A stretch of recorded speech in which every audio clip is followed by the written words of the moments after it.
Assalamualaikum warahmatullahi wabarakatuh. Alhamdulillah wassalatu wassalamu ala Rasulillah wa ala alihi wa ashabihi wa mawalah wa la hawla wa la quwwata illa billah amma ba'du. Marilah kita awali perkuliahan ini dengan bersama-sama membaca basmalah. Bismillahirrahmanirrahim.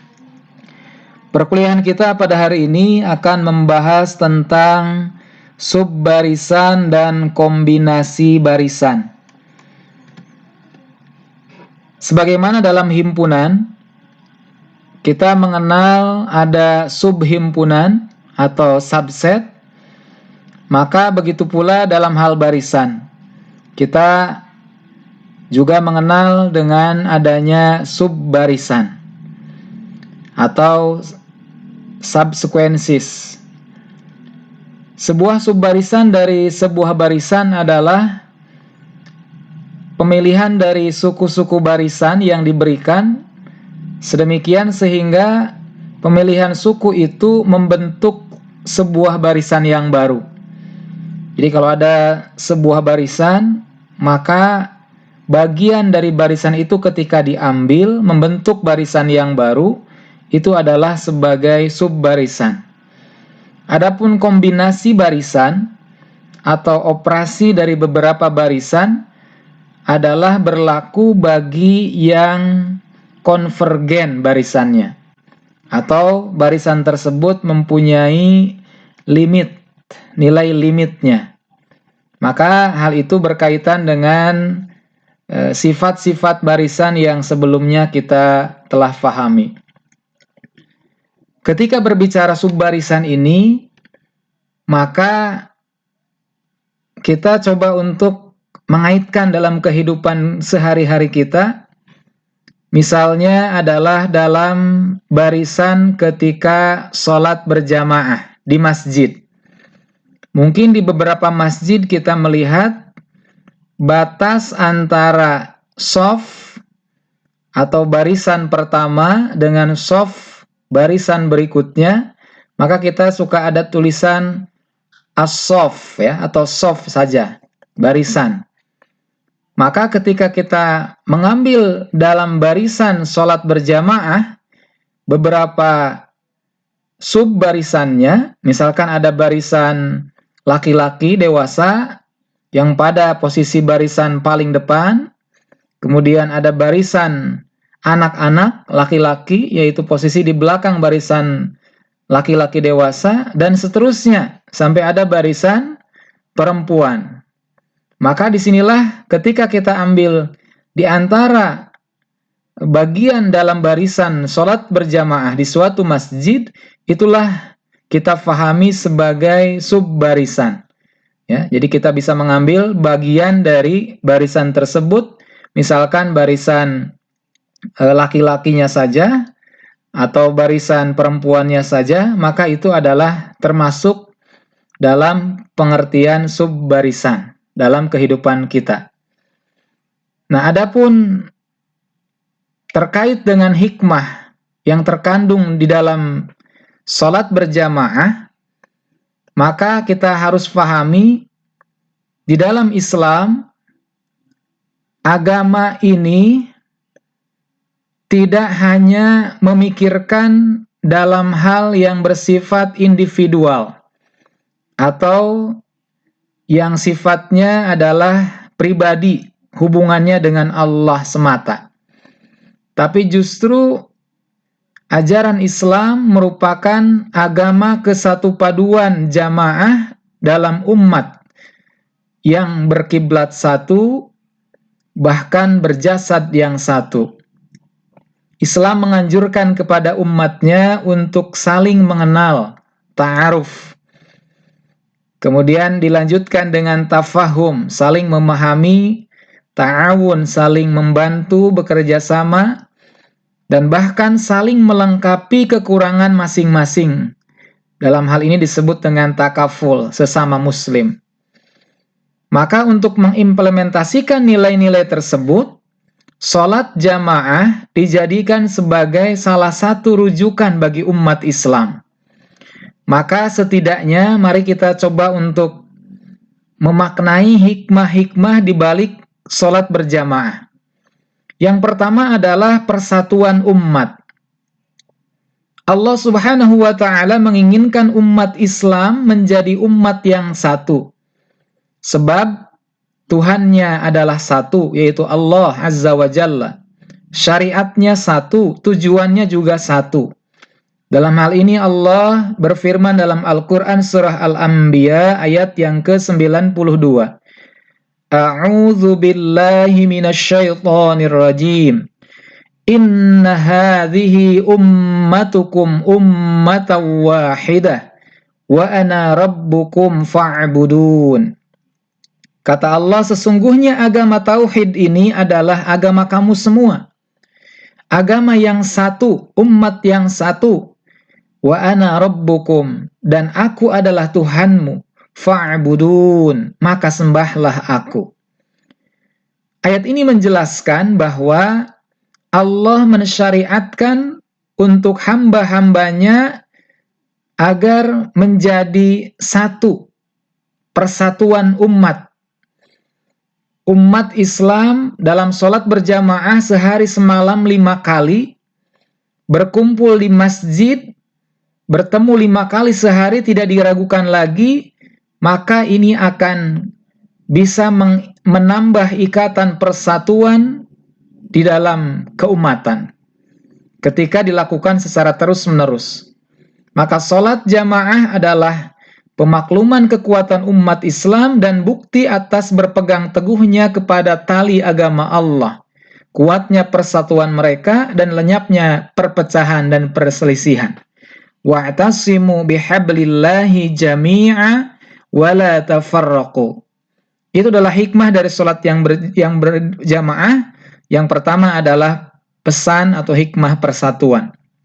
Yang kedua adalah hikmah dari sholat berjamaah, yaitu persamaan. Dalam sudut pandang sosial, mungkin kita melihat umat Islam ini berbeda-beda tingkatan dan kedudukannya. Ada di antaranya yang berilmu, ada yang kurang berilmu. Ada yang kaya, ada yang fakir. Ada yang kuat, ada yang lemah. Ada yang pemimpin atau pejabat, ada juga rakyat. Namun, Allah hakikatnya menciptakan manusia ini adalah kita semua sama. Tidak ada kelebihan orang Arab atas orang Ajam atau non-Arab, kecuali dari takwa. Perbedaan yang ada dalam dunia manusia ini hanyalah salah satu sunnatullah pada makhluknya, yang membedakannya adalah ketakwaan. Rasa persamaan ini dapat tumbuh dalam sholat berjamaah. Kita melihat para makmum berderet, bersop-sop, berbaris-baris dalam barisan pertama, kedua, dan seterusnya. Yang berpangkat ataupun rakyat biasa, yang kaya ataupun yang miskin, keturunan raja maupun rakyat, kebanyakan semuanya berbaris-baris sama. Berbaur dalam satu shaf. Dan yang datang lebih dahulu menempati shaf yang paling depan meskipun ia rakyat. Dan yang datang kemudian menempati shaf yang belakang meskipun dia seorang raja atau bahkan presiden. Di dalam masjid tidak ada protokoler. Shaf yang depan tidak harus diisi oleh orang-orang besar, tetapi untuk siapa saja yang datang lebih dulu. Dalam sholat berjamaah, yang ada adalah sekelompok hamba Allah yang sama-sama melakukan ibadah kepada Allah.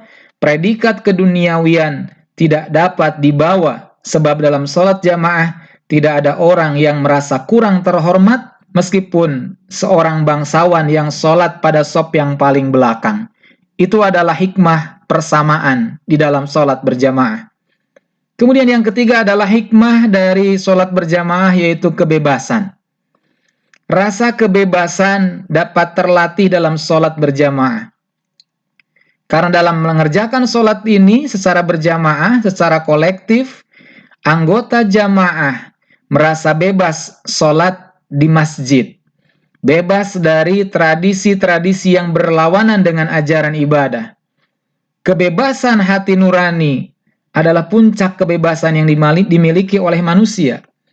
Maka ketika kita melihat atau mendapati Kebebasan yang dimaksud adalah bagaimana ketika seorang anggota jamaah, dalam hal ini adalah makmum, ketika mendapati imam melakukan kesalahan, baik mengenai bilangan rokaat, bacaan, dan lain sebagainya, maka makmum atau jamaah mempunyai hak kontrol atas kehilapan imam. Di satu sisi jamaah bisa melatih ketaatan kepada imam atau pemimpin, namun di sisi yang lain, ketaatan tersebut tetap memberi peran bagi makmum untuk mengingatkan imam pada saat imam berada dalam kondisi salah dan lupa. Itu adalah hikmah kebebasan dalam berjamaah. Kemudian yang keempat adalah hikmah dari sholat berjamaah untuk mensyiarkan syiar Islam. Dalam Al-Quran surah At-Taubah ayat ke-18, yang artinya hanyalah orang yang memakmurkan masjid Allah ialah orang yang beriman kepada Allah dan hari kemudian, serta tetap mendirikan sholat, menunaikan zakat, dan tidak takut kepada siapapun selain kepada Allah. Maka merekalah orang-orang yang diharapkan termasuk golongan orang-orang yang mendapatkan petunjuk. Berdasarkan ayat ini, maka sholat berjamaah di masjid, berkumpulnya umat Islam di dalamnya, maka secara bersama-sama ketika diperdengarkan, dikumandangkan azan di tengah-tengah mereka, semua itu adalah pemakluman dari umat akan penegakan syiar agama Allah Subhanahu wa ta'ala di muka bumi. Ya, jadi dengan sholat berjamaah, hikmahnya ketika dikumandangkan azan adalah sebagai pensyiaran Islam atau syiar Islam. Kemudian yang kelima, hikmah lainnya dari sholat berjamaah adalah sebagai realisasi dari penghambaan kepada Allah. Allah menciptakan kita manusia, menjadikannya sebagai khalifah di muka bumi, dan menyuruh manusia untuk beribadah kepada Allah dan mentaatinya. Maka saat azan dikumandangkan oleh muazin dan mengeraskan suaranya dengan kalimat Allahu Akbar, lalu seorang muslim mengiyakan panggilan penciptanya, meninggalkan semua kehidupan yang ada di dunia dan daya tariknya, pergi menunaikan sholat berjamaah, maka itulah bukti atas penghambaan seorang manusia kepada Tuhannya, sang pemilik langit dan bumi. Kemudian yang terakhir, di antara hikmah dari sekian banyak hikmah sholat berjamaah, di antaranya adalah bersegera mengerjakan kebaikan. Muslim yang benar-benar kemuslimannya tentu sangat ingin mentaati Tuhannya dan menjauhi kemaksiatan terhadapnya. Maka respon seorang muslim terhadap seruan Allah, hayya 'alas shalah, maka kemudian sholat berjamaah pun akan ditunaikan dengan ketaatan. Segera mendekatkan diri kepada Allah, melakukan kebaikan untuk mendapatkan pahala yang besar di sisi Allah Subhanahu wa ta'ala.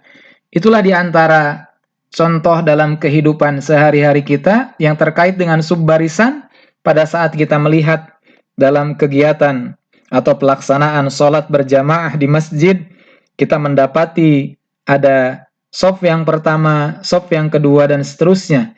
Maka ketika kita mengambil bagian di dalam barisan sholat jamaah tersebut sebagai gambaran dari subbarisan. Adapun dalam definisi 11.1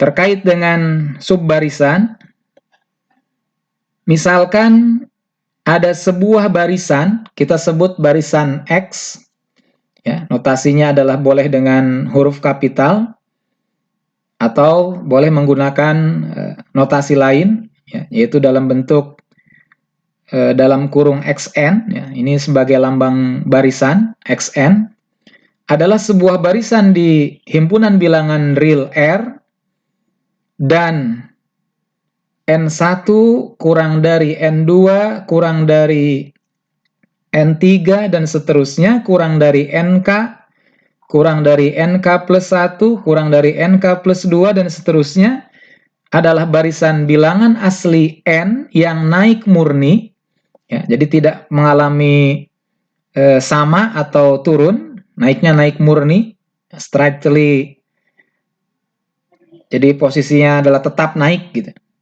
atau monoton naik nanti dalam istilah lainnya, maka barisan X aksen, ya, kita tulis dalam bentuk X aksen, atau dituliskan dengan bentuk lainnya yaitu barisan XNK yang diberikan dengan barisannya XN1, XN2, dan seterusnya, XNK, XNK plus 1, dan seterusnya, maka ini dinamakan dengan subbarisan dari X.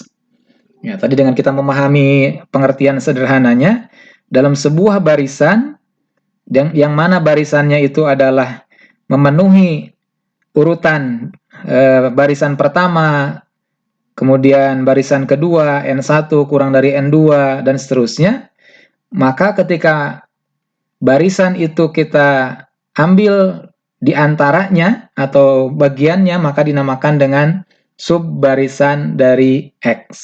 Nah, kita nanti bisa pahami makna dari naik murni itu. Jadi kalau ada yang tidak naik murni, maka itu tidak memenuhi kriteria sebagai barisan dalam pengambilan barisan baru sebagai subbarisannya. Kita ambil contoh di sini. Misalkan ada sebuah barisan X dengan formula barisannya 1/n. Anggota barisannya adalah 1/1, 1/2, 1/3, dan seterusnya. 1/n. Maka pemilihan suku indeks genap, misalkan, akan menghasilkan subbarisan X aksen, ya, yang kita ambil adalah suku indeks yang genap saja, berarti 1/2, ya, N-nya sama dengan 2, kemudian 1/4, N-nya sama dengan 4, N2-nya, 1/6, dan seterusnya, dengan pola baru, barisan X aksen ini adalah 1/2K. Maka ini adalah sebagai subbarisan, salah satu dari subbarisan yang kita ambil dari barisan X tersebut.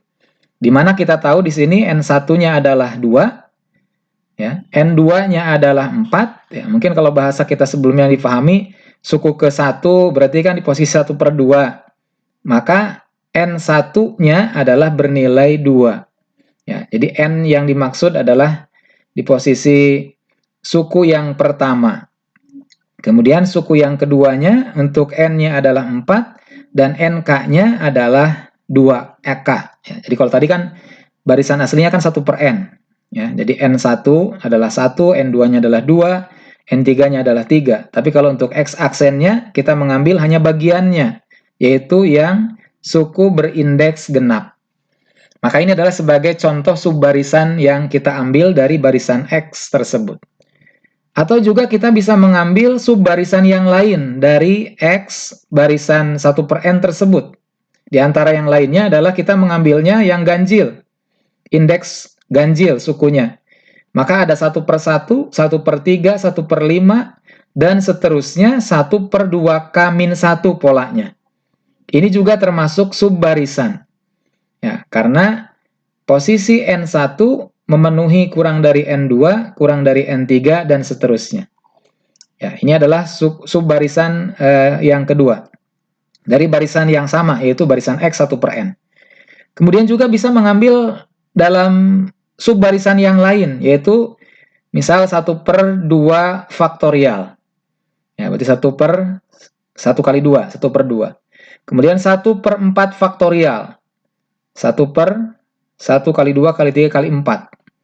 Kemudian 1/6 faktorial, dan seterusnya. Ini dengan polanya 1/2K faktorial. Maka ini pun adalah sebagai subbarisan lainnya dari barisan X 1/n. Atau juga kita bisa mengambil bahkan subbarisan yang mungkin belum menemukan polanya.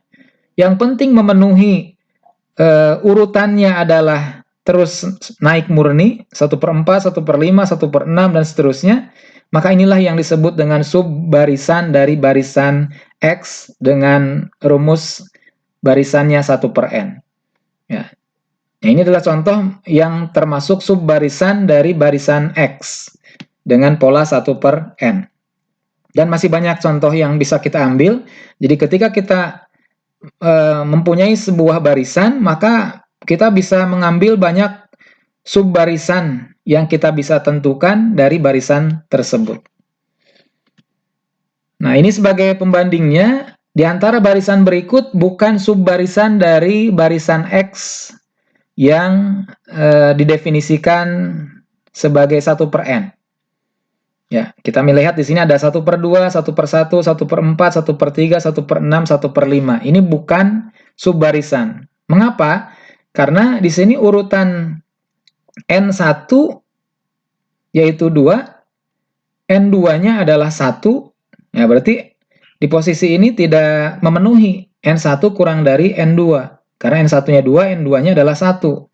Ya, jadi ketika ada bagian dari elemen atau unsur yang ada pada barisan baru sebagai subbarisan itu ada yang tidak memenuhi naiknya naik murni, maka ini tidak berlaku sebagai subbarisan atau bukan subbarisan dari barisan X. Ya, ini adalah naik turun ya. Jadi ini N1 lebih dari N2, N2-nya kurang dari N3, N3-nya lebih dari N4 dan seterusnya. Jadi zigzag atau tidak naik murni. Atau juga contoh yang lainnya bukan subbarisan adalah 1/1, 0, 1/3, 0, 1/5, 0, dan seterusnya.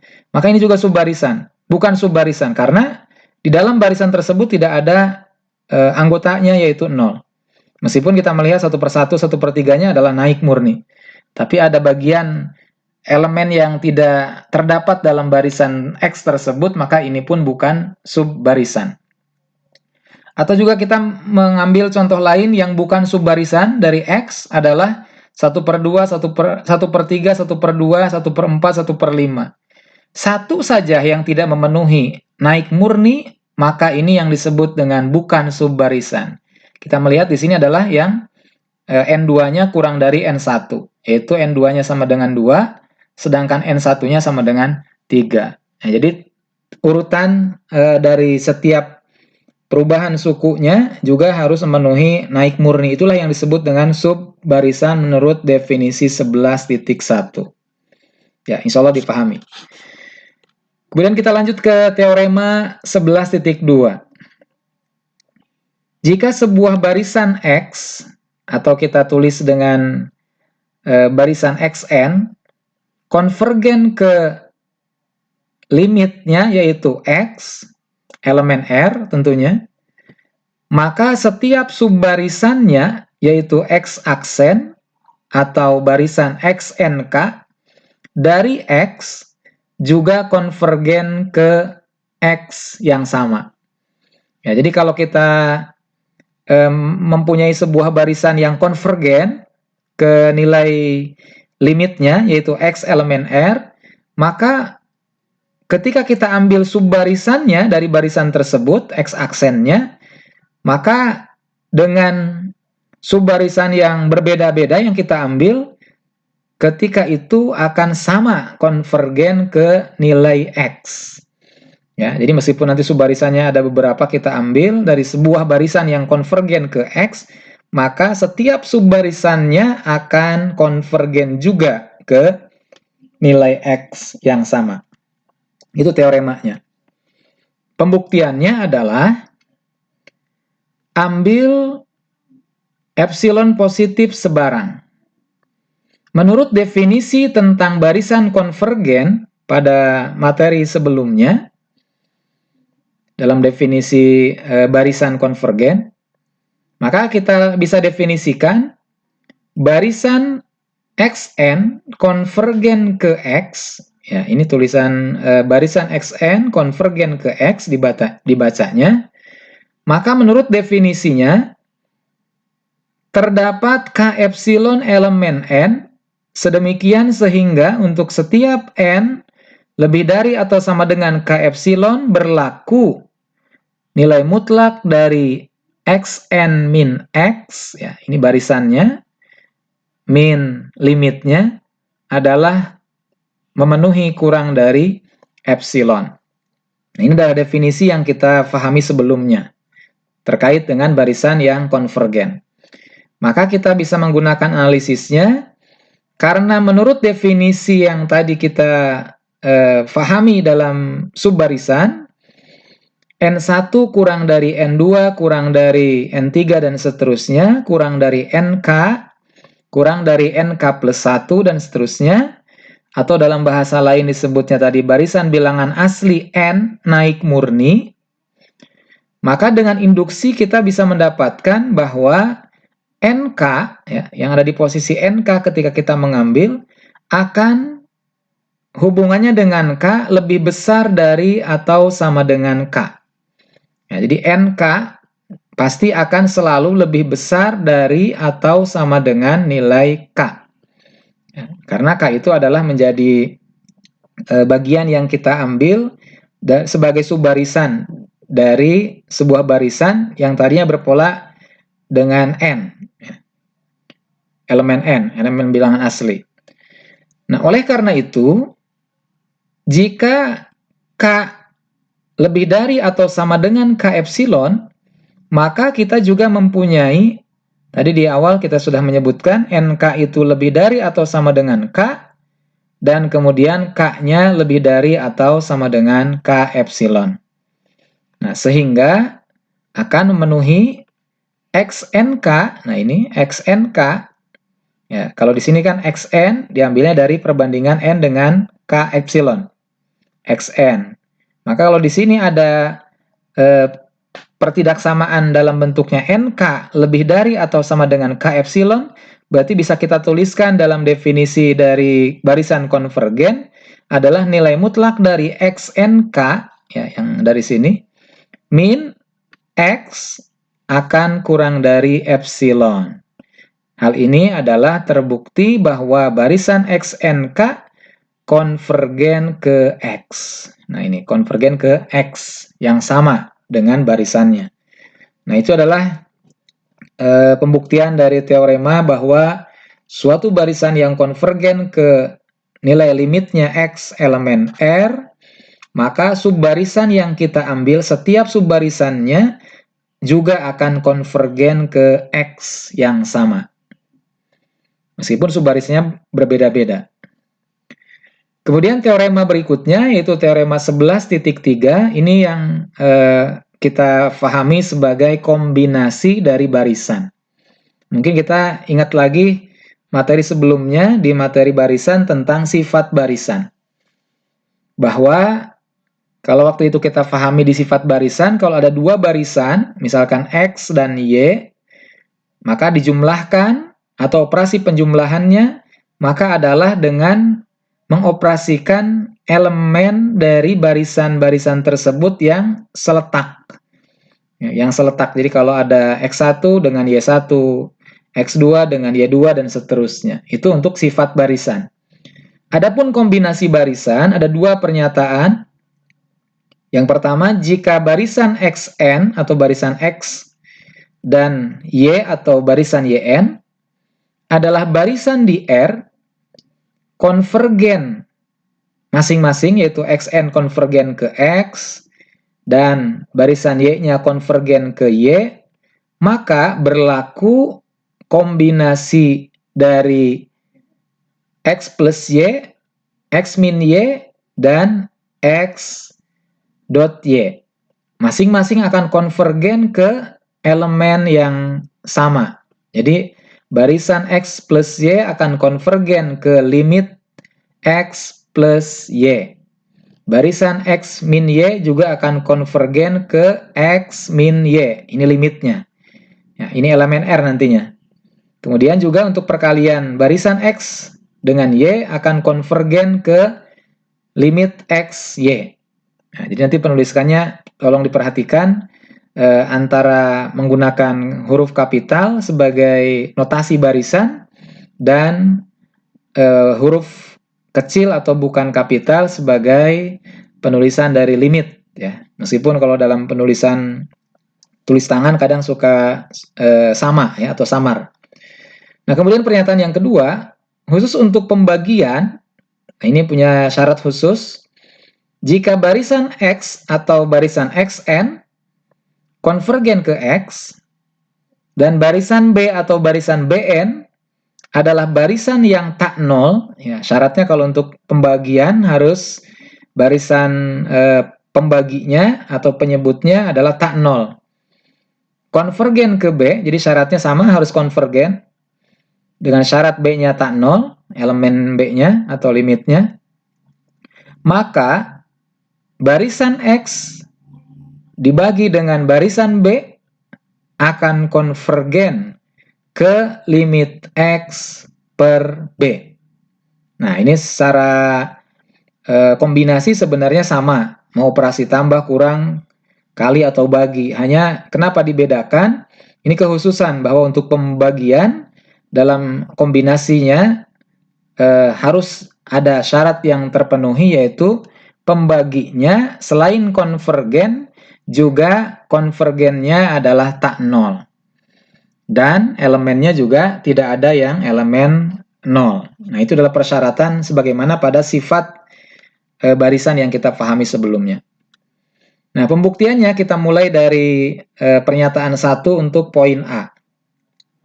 Kita akan membuktikan bahwa barisan xn plus yn, atau tadi x plus y dalam penulisan lain, adalah konvergen ke limit x plus y. Nah, maka kita akan menggunakan analisis pendahuluan atau analisis pembuktiannya, ya ini AP-nya, yaitu menggunakan definisi.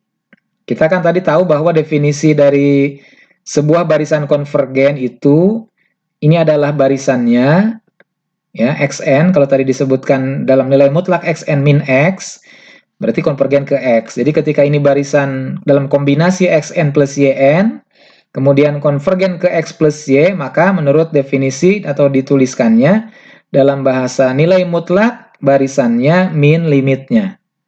Ya, sekali lagi, ini adalah barisan xn plus yn sebagai kombinasi dua barisan, kemudian limitnya adalah x plus y. Nah, menurut definisi.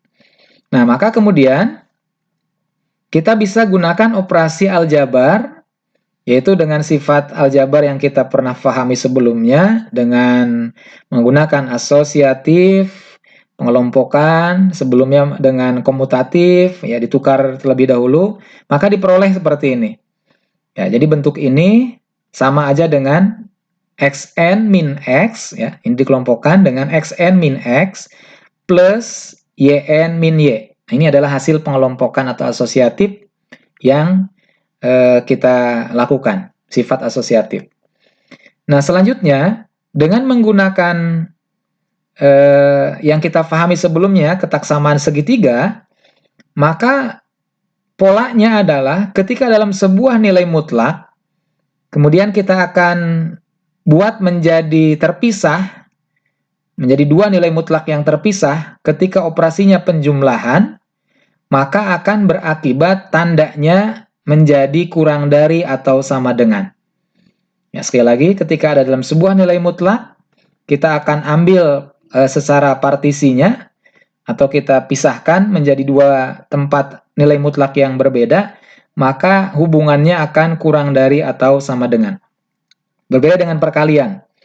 Kalau perkalian, nilai mutlak X kali Y, ketika dipisahkan nilai mutlak X dikali nilai mutlak Y, maka hubungannya sama dengan.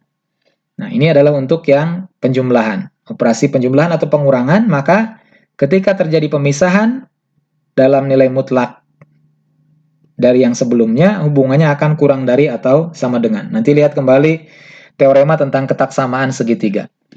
Itu adalah analisis pembuktian yang kita akan gunakan. Nah, sekarang langkah-langkah pembuktiannya, ambil epsilon positif sebarang. Kita mulai dari barisan xn, karena di sini adalah bicara kombinasi, ada dua barisan.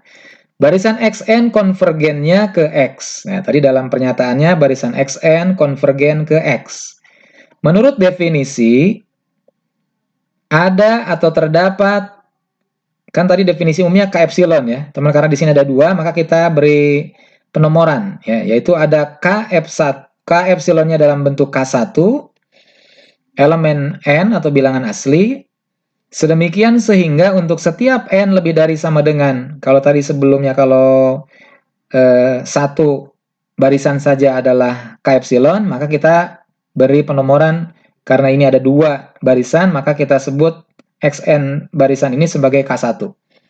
Untuk setiap n lebih dari atau sama dengan K1 epsilon, berlaku nilai mutlak dari Xn min X kurang dari epsilon per 2. Ya, nah ini adalah definisi dari barisan konvergen, yaitu barisan Xn konvergen ke nilai limit X. Berlaku sama untuk barisan Yn. Jadi barisan Yn konvergen ke Y menurut definisi atau artinya terdapat K2 epsilon bilangan asli sedemikian sehingga untuk setiap N lebih dari atau sama dengan K kedua, yaitu K2 epsilon, berlaku Yn min Y kurang dari epsilon per 2. Nah, selanjutnya kita akan pilih K epsilon. Ya, jadi karena di sini ada K1 dan K2, maka kita ambil K epsilon saja, yaitu dengan mengambil suprimum dari K1 dan K2 tersebut. Ya, suprimum dari K1 dan K2 tersebut. Maka, untuk setiap N lebih dari sama dengan K epsilon, ya tadi karena sudah digabung dalam K epsilon saja, maka K1 dan K2 juga sudah diwakili oleh K epsilon saja. Untuk setiap N lebih dari atau sama dengan K epsilon berlaku.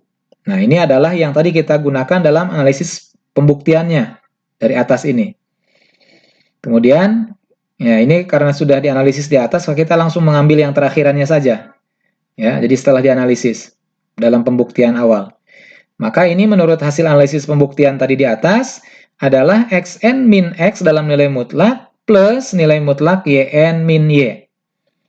Ya, tadi di sini ya, ini dari atas yang kita sudah analisis pembuktiannya. Nah, kemudian kita tadi sudah mendapati dalam definisi bahwa nilai mutlak Xn min X ini kurang dari epsilon per 2. Maka ini pun sama, nilai mutlak Xn min X kurang dari epsilon per 2.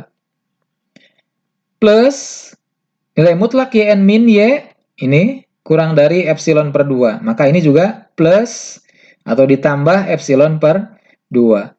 Epsilon per 2 ditambah epsilon per 2 sama dengan 2 epsilon per 2 sama dengan epsilon.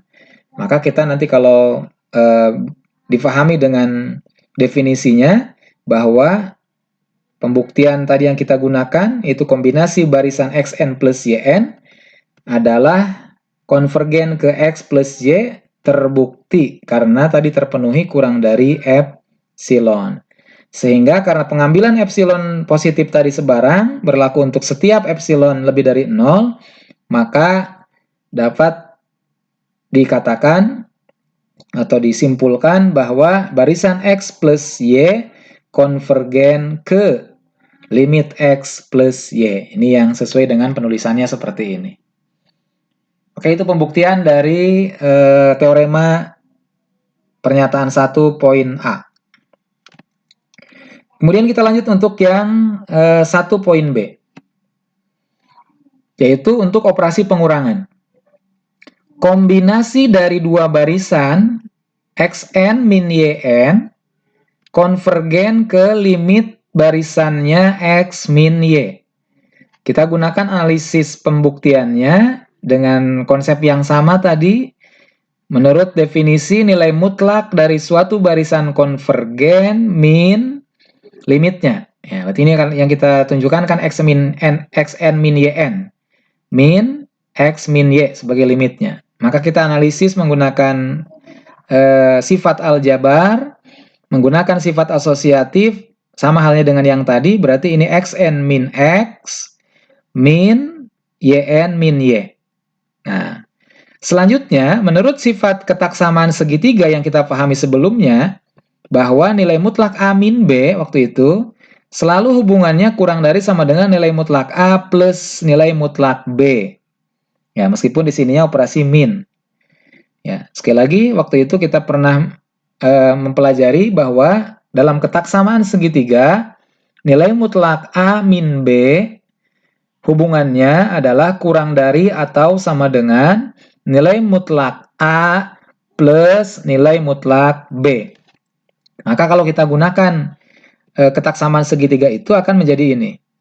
nilai mutlak xn min x plus nilai mutlak yn min y dalam hubungan kurang dari atau sama dengan.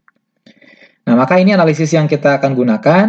Ambil epsilon positif sebarang, sama caranya dengan yang tadi, bahwa barisan xn konvergen ke x menurut definisinya ini, barisan yn konvergen ke y menurut definisinya ini, ambil k epsilonnya adalah sebagai subprimum dari k1 dan k2, berlaku untuk setiap n lebih dari atau sama dengan k epsilon, adalah, nah ini yang tadi kita analisis pembuktiannya, xn, ya barisan xn min yn, min limitnya yaitu x min y kurang dari atau sama dengan, tadi yang ending dari analisis pembuktian ini adalah xn min x plus nilai mutlak yn min y, ini sudah, dan hubungannya adalah tetap plus ketika menggunakan sifat ketaksamaan segitiga ini. Maka kurang dari epsilon per 2 ditambah epsilon per 2, nilainya sama dengan epsilon, memenuhi bahwa untuk setiap epsilon lebih dari 0 pengambilannya tadi karena sembarang, maka berlaku kombinasi barisan x min y konvergen ke limit x min y elemen R. Oke, silakan nanti bisa dicermati. Untuk konsep pengurangan operasi kombinasi pada dua barisan ini hampir sama atau bahkan sama dengan operasi pada penjumlahan atau X plus Y tadi yang di poin A.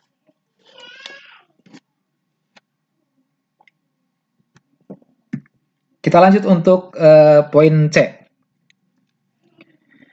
yaitu operasi atau kombinasinya adalah berupa perkalian X barisan X dot Y, atau kita tuliskan barisan XN dot YN, adalah konvergen ke limit XY. Menurut analisis pembuktiannya, nilai mutlak dari xn yn min xy, tulisannya begini. Nah, kemudian ini ada sedikit berbeda dengan operasi penjumlahan dan pengurangan. Kalau tadi operasi penjumlahan pengurangan cukup menggunakan sifat aljabar asosiatif dan komutatif, maka selesai. Tapi untuk perkalian, maka kita perlu mengubah bentuk dari xn yn min xy ini menjadi mendatangkan suku xny dengan cara min xny ditambah dengan xny, ya, atau mau dituliskannya plus xny min xny juga sama, cuman kita menyesuaikan dengan tujuan yang kita harapkan. Nah, ini adalah salah satu contoh analisis pembuktiannya. Boleh juga nanti, mungkin di antara kalian ada yang menggunakannya bukan min xny plus xny, tapi adalah menggunakannya barisannya adalah barisan y, limitnya adalah x. Ya, jadi bisa menggunakannya x, yn. Ya. Jadi kan ketemu dengan xn yn, di sininya xyn, min xyn, plus xyn. Atau ynx boleh lah, ya, ynx. Nah, maka nanti dengan faktorisasi akan kita dapatkan dengan menggunakan sifat distributif akan didapat bentuknya ini. Ya, ini karena biar tidak terlalu banyak, makanya prosesnya langsung dipisah. Maka hubungannya menjadi kurang dari atau sama dengan. Jadi kalau mau diuraikan lebih rinci, ini adalah menggunakan sama dengan dulu, berarti masih dalam sebuah nilai mutlak. Kemudian dalam ketaksamaan berikutnya adalah menggunakan ketaksamaan segitiga, maka faktorisasinya bisa kita langsung pisahkan dalam nilai mutlak masing-masing. Ya, jadi kalau tadi mau diuraikan biar lebih terurai, berarti ini difaktorkan dulu dalam sebuah nilai mutlak dulu, tidak langsung dipisah, artinya masih sama dengan. Tapi ketika sudah langsung dipisah, plusnya, operasi penjumlahan dari masing-masing nilai mutlaknya, maka ini hubungannya menjadi kurang dari atau sama dengan. Sekali lagi mohon perhatikan untuk ketaksamaan atau tanda hubungnya. Ini juga menentukan penilaian. Jadi kalau sama dengan ditulisnya kurang dari atau sama dengan atau sebaliknya, maka itu tidak tepat dalam analisisnya. Nah, maka ini adalah sifat distributif yang digunakan. Xn yn difaktorkan menjadi xn buka kurung yn min xny, berarti ini min y, ya, dan seterusnya. Nah, maka kemudian Menurut sifat nilai mutlak perkalian, xn dikali yn min y ini adalah sama dengan, ya tidak mengubah tandanya. Jadi tidak menjadi kurang dari, tapi ini sama dengan, karena perkalian adalah perkalian nilai mutlak xn, kemudian yang ini adalah nilai mutlak yn min y, pun sama. Nilai mutlak xn min x dikali nilai mutlak y. Nah, jadi kita di sini mendapati ada barisan yn yang konvergen ke y, dan juga barisan xn konvergen ke x. Nah, adapun xn dan y ini adalah kita gunakan lemma 10.4. Berdasarkan lemma 10.4 bahwa barisan konvergen itu terbatas. Maka ada bilangan asli M di mana nilai mutlak xn ya sebagai konstanta ini dan juga atau nilai mutlak y juga konstanta adalah terbatas di M. Berarti kurang dari atau sama dengan M. Nanti silakan buka kembali lemma 10.4. Nah, maka langkah berikutnya sama, ambil epsilon sembarang lebih dari 0, maka menurut definisi barisan xn konvergen ke x, barisan yn konvergen ke y, ini sama polanya dengan yang sebelumnya. Hanya yang membedakan adalah kita di sini menentukan epsilon yang kita tuju adalah ketika dijumlahkan supaya bernilai epsilon saja atau sama dengan epsilon, maka kita di sinilah yang kita lihat. Jadi kalau tadi hanya epsilon per 2, sekarang kita gunakannya epsilon per 2m. Kenapa? Karena tadi di sini adalah ada barisan nilai mutlak xn yang terbatas di m atau oleh m. Maka nanti dalam analisisnya akan muncul m ini sebagai tadi yang menjadi pembatas dari x nilai mutlak xn. Jadi nanti xn nilai mutlak xn ini kurang dari sama dengan m. Nah, ini di sini nantinya ya. Jadi nanti nilai mutlak ini tidak dituliskan lagi karena terlalu panjang. Jadi tadi analisis pembuktian yang sudah kita dapatkan kan sampai sini. Nah, maka nilai mutlak ini xn kurang dari sama dengan m, kita ganti. Kemudian nilai mutlak yn min y, biar dulu. Kemudian plus, nah nilai mutlak y tadi yang di sini juga kita ganti dengan m. Ya, boleh m-nya di sebelah kanan atau di sebelah kiri. Kemudian nilai mutlak xn min x kita simpan dulu. Ini biar tidak terlalu sebenarnya kalau sudah paham bisa langsung. Ini sudah langsung diubah. Nilai mutlak yn min y juga terbatas oleh epsilon. Cuma nanti dalam hubungannya kan berbeda. Kalau yang ini adalah terbatas oleh m dengan tandanya kurang dari atau sama dengan, maka yang berubah adalah ini, m yang berubah. Ya, kenapa ini belum berubah? Karena tandanya hanya kurang dari, tidak ada sama dengannya. Nah, baru berikutnya untuk yang nilai mutlak yn min y sebagai barisan konvergen, hubungannya adalah kurang dari, tidak ada sama dengannya. Ya, sebagaimana definisi yang kita peroleh tadi. Kita ganti sekarang yang nilai mutlak xn min x dan yn min y sebagai epsilon per 2m. Ya, dengan difaktorkan maka menjadi m kali epsilon per 2m plus epsilon per 2m. Nah, ini kalau mau dipisahkan kan m kali epsilon per 2m ditambah m kali epsilon per 2m. Nah, di mana kita tahu bahwa epsilon plus epsilon per 2m itu kan epsilon per m. Nah, maka ketika dikalikan dengan m, nah, m dibagi m adalah 1, maka sisa atau hasilnya adalah sama dengan epsilon. Kalau sudah menunjukkan kurang dari epsilon, karena pengambilannya untuk sembarang epsilon, maka terbukti bahwa perkalian dua barisan x dan y konvergen ke limit x, y. Nah, itu adalah untuk yang kombinasi berupa perkalian dari dua barisan. Ya, silakan sambil difahami. Ya. Kemudian yang terakhir adalah operasi pembagian. Tadi x per b. Ya. Barisan x dibagi barisan b konvergen ke limit x per b. Nah, kita akan menggunakan penulisannya yang barisan XN per BN ini dengan barisan 1 per BN dikali XN. Nah, ini nilai kan sama dengan XN per BN. Kemudian juga untuk nilai limitnya, konvergen ke X per B-nya kita akan gunakan 1 per BX. Ya, ini untuk memudahkan dalam analisisnya. Nah, di sini agak panjang ya, agak panjang dalam analisis pembuktiannya sebagai pendahuluan ini. Tapi nanti bisa difahami kalau kita bisa mentahapinya. Kita mulai dari definisi. Barisan konvergen, maka berlaku nilai mutlak dari barisannya yaitu 1 per BN XN, yang ini, min limitnya 1 per BX. Nah, kemudian dengan cara yang sama pada perkalian tadi, karena prinsipnya pembagian itu adalah menggunakan operasi perkalian hanya berupa pecahan atau nilai bilangan rasional, maka kita bisa gunakan yang sama. Jadi di sini kita gunakannya dengan menambahkan min 1 per BXN plus 1 per BXN. Nah, kalau ini tidak menggunakan YN karena barisannya hanya XN saja yang akan kita gunakan. Kalaupun mau nanti bentuknya adalah dengan 1 per BNX ya. Jadi barisannya tetap dalam XN sehingga variabelnya nanti BN yang sebagai barisan dan X yang sebagai limit. Nah, itu boleh nanti sebagai alternatif cara analisis pembuktiannya.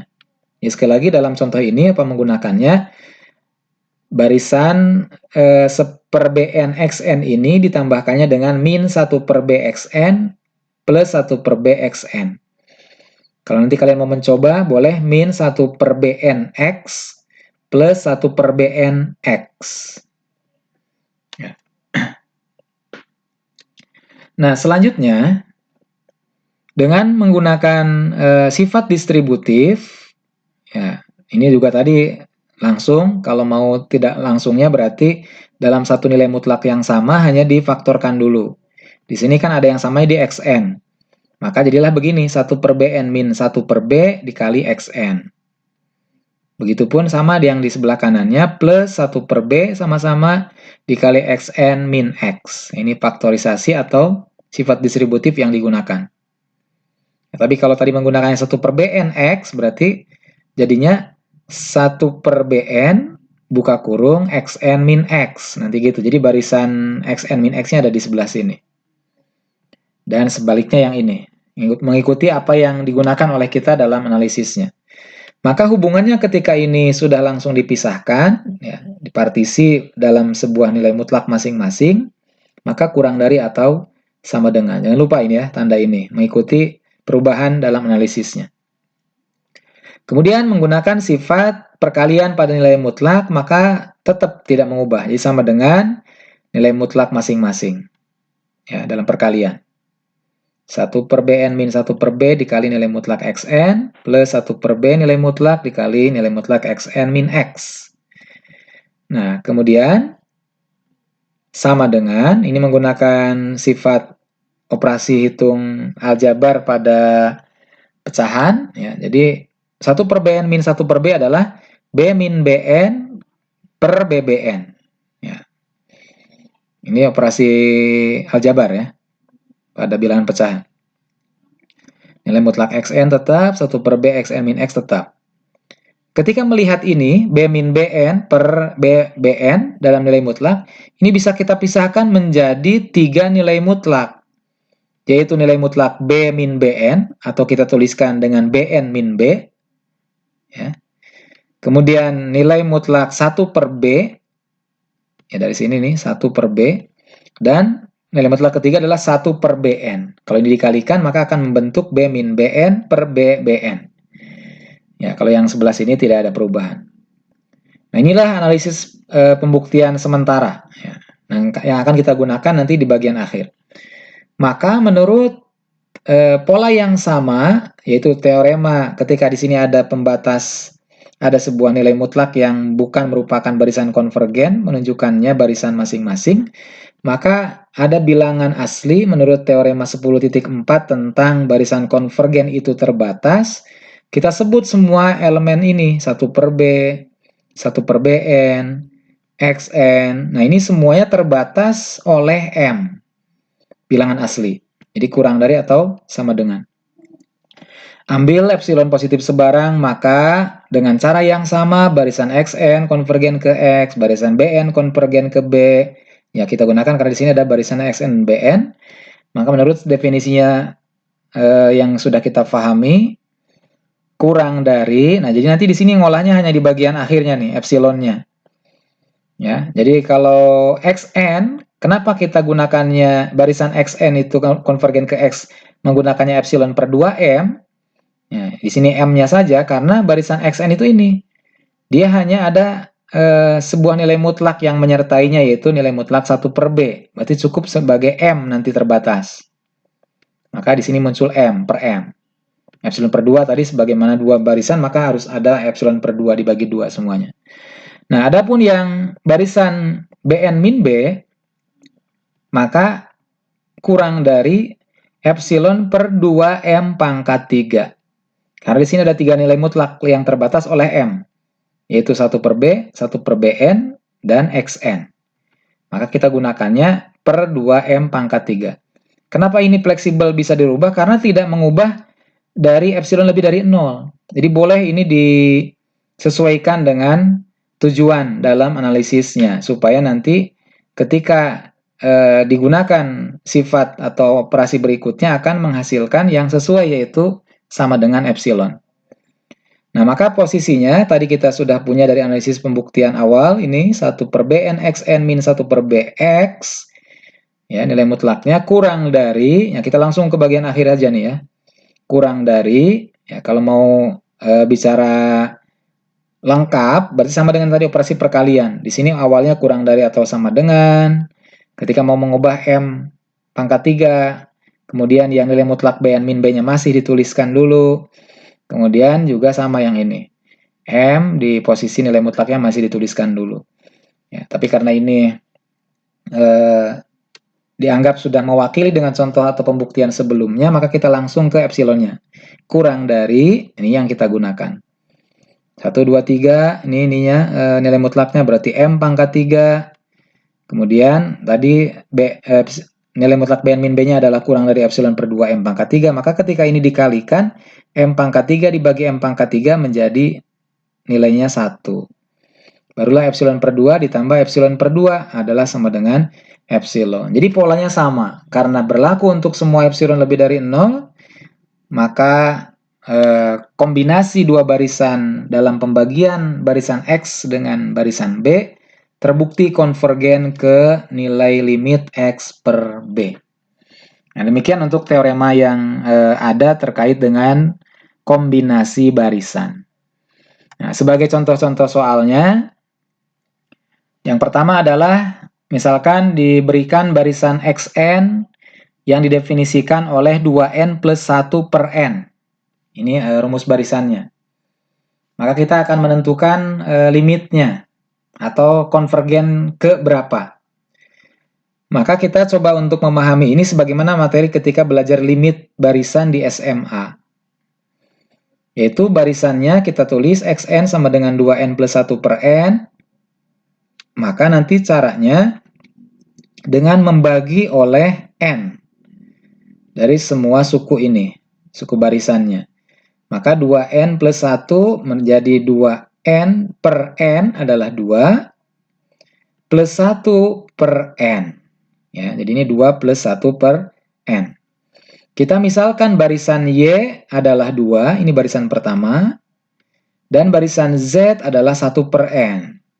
Maka menurut kombinasi barisan, yaitu operasi penjumlahan, limit X, ya, atau barisan Xn ini, adalah sama dengan limit Y ditambah limit Z. Nantinya, begitu ya. Jadi limit Y ditambah Z, menurut definisinya adalah limit Y ditambah dengan limit Z. Ya, limit Y-nya tadi adalah Y kecil, kemudian limit Z-nya adalah Z kecil. Nah, limit Y-nya, kita tahu bahwa limit 2 adalah 2. Limit Z-nya, limit 1 per n itu mendekati tak hingga, berarti 1 per tak hingga adalah 0. Maka dapatlah 2 plus 0 sama dengan 2. Kesimpulannya jadi barisan Xn konvergen ke 2. Ya, ini nilai limitnya adalah 2. Ya, insya Allah ini sangat mudah ketika kita pernah belajar di SLTA. Kemudian juga sebagai contoh yang kedua, barisan Xn-nya adalah 2n plus 1 per n plus 5. Nah, maka kita dengan cara yang sama dibagi. Nah, hanya ini membaginya karena di sini posisinya terikat dengan operasi 2n plus 1 per n plus 5, maka tidak bisa dipisah kayak tadi 2n per n adalah 2, 1 per 5 adalah 1 per 5. Karena ini adalah dalam operasi tambah di setiap pembilang dan penyebutnya. Maka membaginya adalah per masing-masing posisi pembilang dan posisi penyebut. Yaitu dibagi dengan n, 2n adalah dibagi n sama dengan 2, plus 1 per n, kemudian n dibagi n adalah 1, plus 5 per n. X merupakan pecahan dari dua barisan, jadi di sini menggunakannya kombinasinya berupa pecahan. Yaitu kita sebut barisan pertama adalah 2 plus 1 per n sebagai barisan Y, dan barisan kedua 1 plus 5 per n sebagai penyebut ini kita sebut barisan Z. Di mana barisan Z-nya karena tidak 0 atau tak 0, konvergen tak 0, maka bisa kita hitung dengan menggunakan kombinasi pembagian. Yaitu limit 2 plus 1 per n dibagi limit 1 plus 5 per n. Limit 2 plus 1 per n adalah 2, ya, karena ini adalah 0, 2 plus 0 berarti 2. Dan limit 1 plus 5 per n adalah 1. Ya, 1 plus 0 adalah 1. 2 per 1 adalah 2. Jadi ini adalah konvergen kedua juga untuk contoh yang kedua. Jadi barisan Xn konvergen kedua. Sebagai contoh yang ketiga, misalkan diberikan barisannya Yn 2n per n kuadrat plus 1. Nah, jawabannya dengan cara yang sama seperti tadi dibagi dengan n, 2 per n plus 1 per n. Ternyata kita mendapati karena n plus 1 per n ini tidak konvergen, yang berarti kan masih tak hingga nantinya ya. Jadi kan n-nya tak hingga ditambah 0, berarti kan tak hingga, maka tidak konvergen. Karena n plus 1 per n di posisi penyebutnya tidak konvergen, maka kita menuliskannya dengan 2n per 2n kuadrat plus 1 ini menjadi 2 per n per 1 plus 1 per n kuadrat. Jadi dibaginya bukan dengan n, tapi dibaginya dengan n berpangkat tertinggi, yaitu n kuadrat. Maka 2n dibagi n kuadrat adalah 2 per n kuadrat dibagi n kuadrat adalah 1, plus 1 per n kuadrat. Nah, baru ini bisa konvergen penyebutnya. Sehingga limit Yn tersebut adalah limit 2 per n, yaitu 0, per limit 1 plus 1 per n kuadrat adalah 1. 0 per 1 adalah 0. Jadi barisan Yn tersebut konvergen ke 0. Ya, contoh 4, polanya sama, hanya beda ini ada min 1-nya. Kalau tadi kan 2n saja. Jadi polanya sama, contoh yang sama, dengan pembaginya sama, yaitu n kuadrat. Dengan n berpangkat tertinggi ketika didapati dari kombinasi barisan tersebut ada yang tidak konvergen kalau dibagi dengan n saja. Nah, sehingga dengan pola yang sama didapatilah barisan Yn konvergen ke X. Demikian, mudah-mudahan bisa difahami. Billahi taufiq wal hidayah. Wassalamualaikum warahmatullahi wabarakatuh.